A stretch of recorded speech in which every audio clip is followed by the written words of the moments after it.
Hi, I'm Dr. J, today's host for the Ask the CISO interview sponsored by Fortinet. I am here with Adeel Saeed. Welcome. Thank you. Glad to have you here with us. I like to start at the very beginning. So I'd like a little bit of information about your background, where you came from, and kind of how you got to where you are. Sure. So thank you for having me, Dr. J. Sure. Started off with a keen interest in science, not really computers. So I was a bioscience major, wanted to become a doctor. That never happened. Then I chose the side of computer science. I went to school in the early 90s. That will not disclose my age. And I started going to school and also working at the same time. Had a keen interest in just hardware, technologies, trying to see, break things and build it up again. And technology was just evolving at that stage, early days. Got me into it and haven't looked back since. I kind of came up the same way, right? I was kind of doing some actually not technology related, but really math and science related things, and then moved gracefully into technology. And I've noticed a lot of changes between when I first entered and now. Right. What changes have you seen, especially in your position now? Have you seen in information technology, I believe you've been in IT since like 90s. So we'll say 90s and we'll leave it at that. Sure. But what changes have you seen? And then I'd also, think our listeners would be interested in how cybersecurity has evolved throughout that time as well. Technology has really evolved over the last 20, 25 years, right? Everyone had a computer. You didn't have a laptop. You had to go to a place to access anything you wanted to access. Internet was not freely available. It was a commodity, and it was not a commodity available to everyone. Now, it's a shame if you walk outside and no one has an iPhone in their hands or a Samsung or whatever mobile device browsing the internet. So just with the plethora of devices, accessibility, and the differences in technology, how technology has grown over time, so has the overall posture of cybersecurity. Because before, you had to secure a computer or a LAN or a managed WAN. Now you have to at least manage everything. Each person is carrying 3 or 4 devices at least. And that just has exploded over time. So I think the inception of the internet, the evolution of hardware, that combined has resulted in a lot of things that we're seeing today. Agreed. And I think the evolution, what contributes to that is everything now is connected. Oh, yeah. We're getting more and more devices that are connected, and even things that aren't connected, we're having to retrofit. I think that's one of the major challenges of a CISO is we're always trying to retrofit or figure out, something that wasn't initially intended to be connected is now connected. Oh yeah, absolutely. I mean, it's you would have spent less time in trying to manage and upgrade before. Right. Right now, it's all over the place. You update one device, you have to update 7 devices. It's instant. Everyone has it.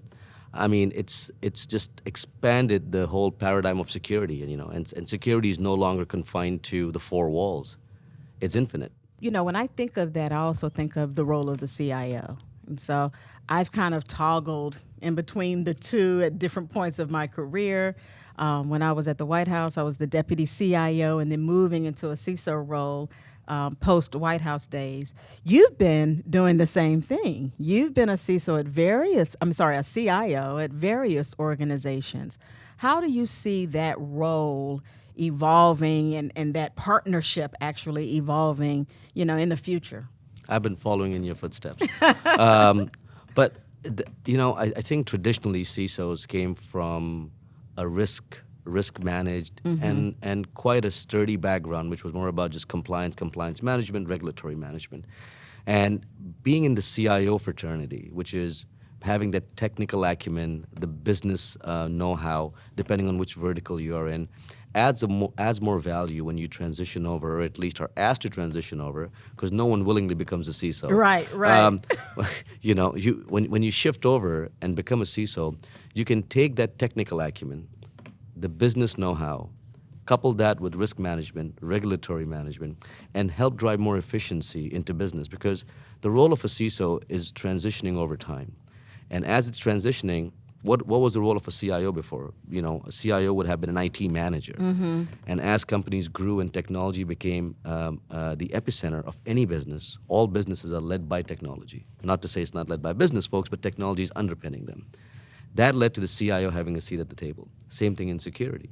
So you're no longer an IT manager. You're now a security professional. You're a CIO, or in any division, business or non-business, and you take that to become a security professional. You can really help drive business, because security, at least from what I understand, from what I've seen over the last 2 decades, is security has been an impediment to business.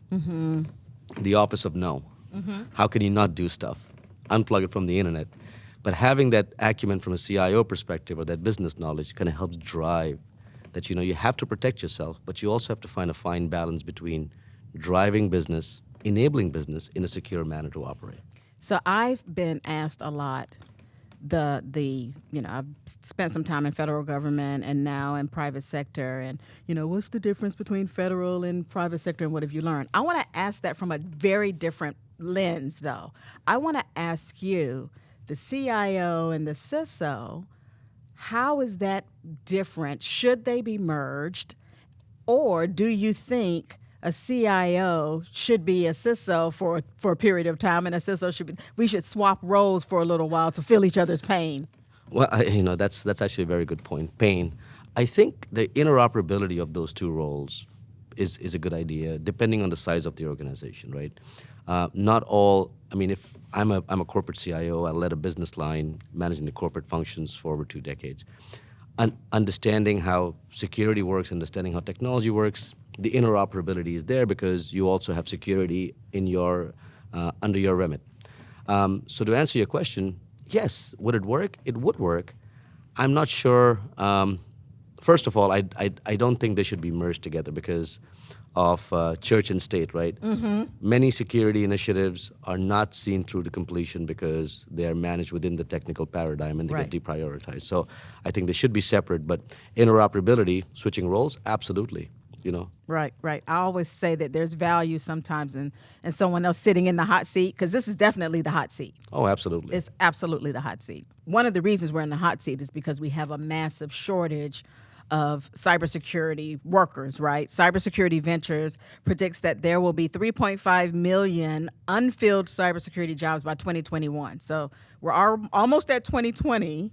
That's 2021, 3.5 million. That's huge. Is this one of your challenges you're seeing as well?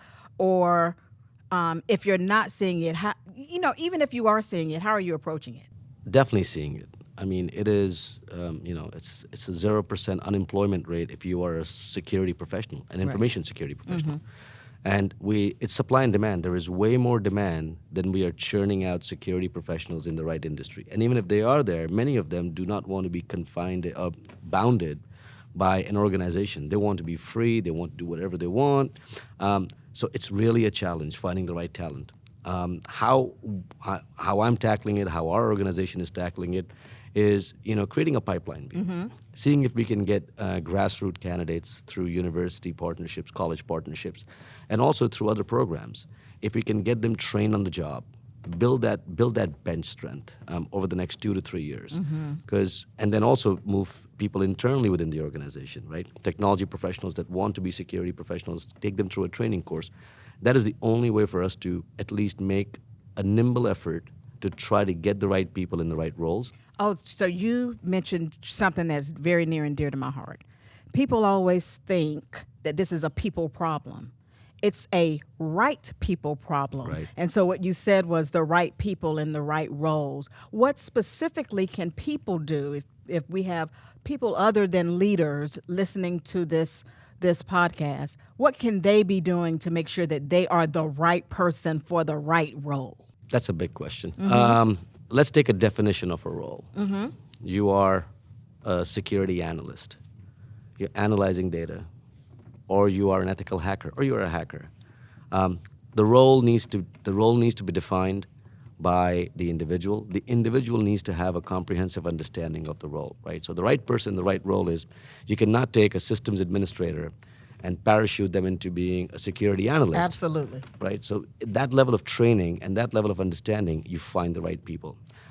What we're seeing across the industry is, because 0% unemployment, many people are shifting gears and trying to get into security. My advice is do that, but at least get a basic level understanding of what security is. Not from a technical level, but also from a risk management level. Because security is all about managing risk and protecting yourself. So I think what I heard, I'm going to replay this, is we should expand the pool. Yep. We should not just be looking at the cybersecurity workforce. There's an opportunity in IT. Yes. There are other areas of opportunity. I'm one of those people that think, if you're artistic and you have a creative mind, that you are primed for cybersecurity as well. I mean, the adversary is very creative. Oh, absolutely. Absolutely. I mean, we're not defending borders anymore. Right. We are defending an invisible force. So if there are X number of people that are willing to attack you, threat actors, we have less than those people that are there to defend. So if you can just expand the workforce through nimble training, a more, not agile in the word agile or a lean in the word lean, but at least a bit of agility in training that workforce, giving them courses, having organizations give courses to people, right? I think we will definitely expand that workforce. I agree. And you said, how large, I think in scope, how large this problem is becoming, and the adversary is big, right? Right. When I say the adversary, I think of someone in a basement with a light bulb, flashing up above their head, but that's not the case. It's really, really big, which brings me to the cloud. Cloud being big, cloud being massive, and even in ideology and in actuality. What is your view of cloud security, and how are we effectively making the right decisions in securing our cloud infrastructure? I think cloud has added another layer of complexity to securing our data or our assets. You think it's more or less secure? I would say it's more secure in some instances. It's less secure in many instances. It's more secure if you have control of your virtual infrastructure, which means you have full accessibility, you're managing it, you have full access to it, you know who's coming in, who's going out, you're managing that instance. You have less control over it when you're using a shared tenant. When you don't know who your neighbor is, the only level of assurance you're getting is from the vendor saying, yep, 4 of you are sharing this, 3 of you don't know each other, and then somehow something happens and the data is exposed. So, cloud is the way to go. Cloud is, it's not something that will happen. It has happened already. More companies are going to switch to the cloud. The security focus has now gone from the 4 walls of the proverbial data center into someone else's data center. Many times we all forget that cloud is not really in the cloud.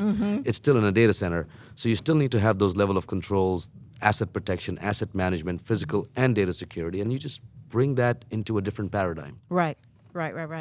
So, I want to go back to our discussion about IoT devices and things being retrofitted, right? IoT devices are a huge challenge, and there's hardly enough security baked on for the things that we know about, right? That we have prepared for. When you think about the things that we haven't prepared for, what's your take on this? What's your take on the security being baked into the Internet of Things? Because, just briefly, the idea or the cliche is, security should be baked in. Well, in IoT, it hadn't really been baked in. Right. We're retrofitting a lot of things. What's your take on it? Hardware level security, which is, in many IoT devices being retrofitted, is good, right? At least you are putting a level of hardware control which provides a layer of defense, right? Not just software level security, but hardware level security. So when you start moving forward, when you start driving this, when you start driving how you're managing security in its own paradigm, at that stage, you come back and you understand, you're like, you know what? As long as you have the right level of hardware footprint, because that is also, not to distract from the question, but hardware level security or chip level security is also being introduced at the server side, on PCs, on laptops. So hardware is the way to go. You complement that with the right level of software, and then somebody's going to find a hole in there because of a bug. Absolutely. So we've talked about a lot today. I hate this question, but I'm going to give you this question. What keeps you up at night? Everything. I know. That's what I Ev- always say. Everything keeps me It's up like, at night. what makes me sleep? Well, Dramamine, or whatever type of sleeping medication or whatever. No, I think the what keeps me up really at night is not being able to know or being able to manage, where the risk lies. We all manage risk and understand risk and calculate it, but not being able to pinpoint it. What will happen tomorrow, right? You can't, being in this role or any role in technology, I would say, you can't really sleep at night because you need to be able to understand what your overall risk is. And in complex organizations, that's nirvana. So that's what keeps me up at night. So I just mentioned just a few minutes ago Dramamine, and Dramamine is really a motion sickness type of medication. And I always feel like we're always in motion. It's either up or down or up or down. It's never flat. We're never, oh my goodness, this is smooth sailing. Do you think we'll ever reach that point where I won't need my Dramamine? Not anytime soon. Not anytime soon. Again, it's not dark and gloomy and the world is coming to an end, but at the same time, that evolution or that cyclical movement in the world of technology security, that is not going to go away. As we chatted about earlier, right? Supply and demand. We don't have enough security professionals. We have a demand for them for the next 2 years. Right. Same At thing. least. At least, right? And it will grow. Right. As we go more and more towards, I don't even need a PC at work anymore. Right. I mean, everything is Wi-Fi enabled. I don't need a wire anymore. Right. Right. So I don't need a PC at work makes me think of the people in the organization, right? And we've talked a lot about technology, but we haven't talked about the culture, the employee perspective. How important is security awareness? How important is it now, in the future? And then kind of what ongoing enforcement should we be looking out for, or should we be implementing as CISOs? Traditional training has been a part of every organization's standard security program. You do it once a year and you forget about it, and then you bring it back. Some make it interactive, some make it fun. Security training is the key foundation of having a workforce that is well aware, well informed, and not just doing it annually, or not just sending a phishing email, or doing a phishing attack, or doing social engineering. That's actually tailoring the training to the organization and to the individual's role or roles. If you categorize the roles, you target the training, do it more frequently, do it once a quarter instead of once a year. You educate people, then you test them. Because people will make mistakes. Right. They will. Right. We all do. And one mistake can cost a company a lot of harm, pain, as we have seen happen over the last few incidents that have happened, right? It wasn't technology that broke, it was somebody that forgot to do something, or somebody that did not follow the right policy or the right protocol. So training that workforce is really important. Can we mature it? It's not like, when you are 15, 16, you get a driving license. That was the only test you took. After that, you get tested in real life. Unfortunately, security is not like that once and done. We need to keep upping our security paradigm. We need to have different training modules, and we need to have more targeted training. Classroom sessions don't work. I'm a firm advocate of targeted training. And sometimes it causes some disruption because one group will get the training and the other group won't, and they'll say, well, wait a minute, is this really spear phishing training, or is it really, something happening? I've been questioned a lot on, why we're doing targeted in some of the different areas. And I always say, well, the adversary is targeting specific organizations, specific pieces of our business. So we have to maintain focus on and replicate what the adversary is doing. Right. So we've had a great discussion today. I want to give you the last few minutes to leave some final thoughts, some final comments. I'd like for you to do two things: final comments for our leaders that are listening, and final comments for employees that may be listening and hoping to hear some CISO nuggets. Sure. First of all, thank you again. Two things, right? I mean, for whoever is listening, or at least getting the opportunity to watch this, enjoy our chat and our banter. From a security perspective, we have to change the paradigm to go from a risk-based approach to a technically driven risk-based approach, right? I think we have to drive that knowledge. We have to partner with the right business levels, and we just can't sit back and say, this is the policy, deal with it. We have to be more adaptable, yet we have to be secure. So the job of the CISO is changing to manage the risk, but also drive business, right? Right. It's that. So that's just one piece of advice. For everyone else that wants to get into security, this is the time. Read, get training. A certification is not enough. get real life experience. There are tons of tools, tons of technologies out there that people can use. And what I would say is, when you decide to venture into the world of security, 10 other roles open up for you in the world of technology. Oh, absolutely. Absolutely. Great advice. Thank you appreciate so much, Adeel, for your time.